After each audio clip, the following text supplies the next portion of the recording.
Hello, this is your daily dose of financial market trends.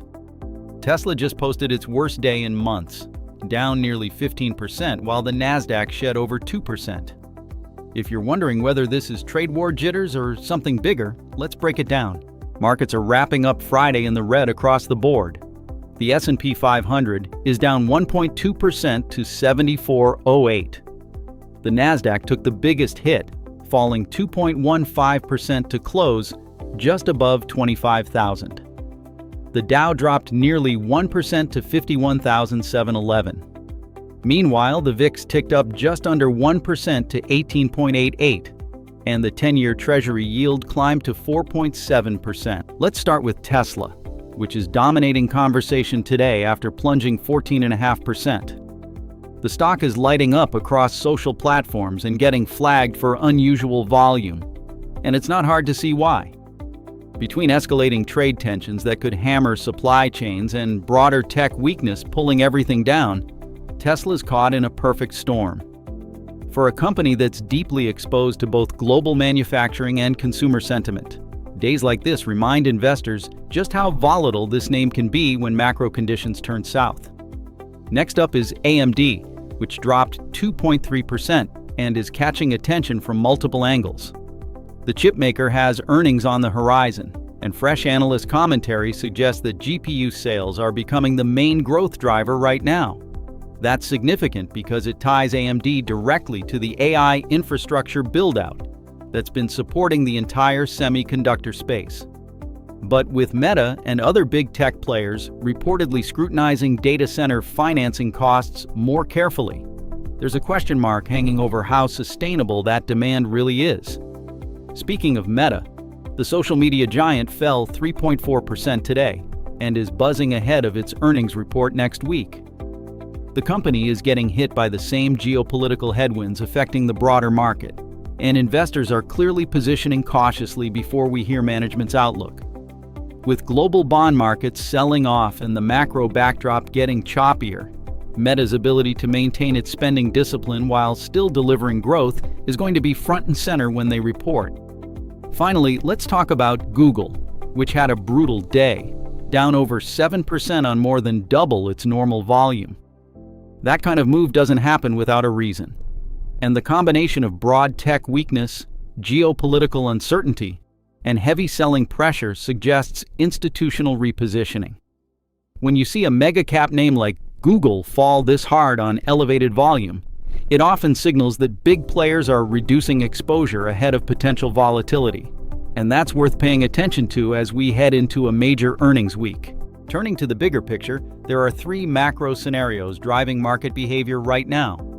First, the Trump administration just rolled out tariffs affecting 60 countries, marking a major escalation in protectionist trade policy.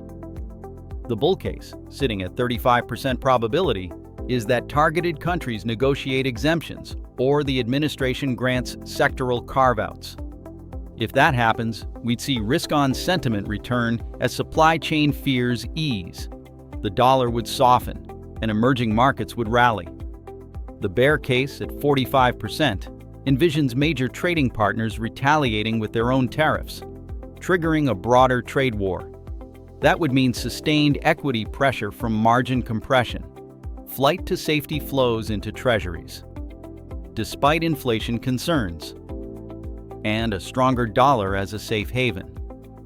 Second scenario is oil breaking through the $100 per barrel barrier for the first time since May, driven by Middle East supply disruptions. The bull case at 30% says if tensions de-escalate or OPEC increases production, oil retreats to the 85 to 90 range. Energy stocks pull back, but broader markets rally on reduced inflation pressure. The bear case at 40% is that geopolitical disruptions intensify, pushing oil to 110 or higher. That would send energy stocks surging while broader markets sell off on stagflation fears, putting central banks in an impossible position between supporting growth and fighting inflation. Third, the Bank of Japan is on a tightening path after June inflation data cleared the way for further rate hikes. The bull case at 55% sees measured 25 to 50 basis point increases with dovish guidance, leading to modest yen strength and orderly carry trade unwinds. The bear case at 25% is that the BOJ signals faster hikes, triggering sharp yen appreciation and forcing rapid liquidation of leveraged positions globally, particularly hitting high-beta tech stocks funded by cheap yen borrowing. Quick housing update. The 30-year mortgage rate has dropped to 6.55%, down 3% from a year ago, helping push existing home sales up nearly 3%. But inventory is building to 10.3 months of supply, and home price growth has slowed to less than 1% annually. We're seeing signs of a shift from a seller's market to a buyer's market. Earnings season kicks into high gear next week with Meta, Microsoft, and Robinhood reporting Tuesday, followed by Amazon and Apple on Wednesday, and ExxonMobil wrapping up Friday. These reports will set the tone for the rest of summer. So what does all this mean for your portfolio? 5 things to keep front of mind.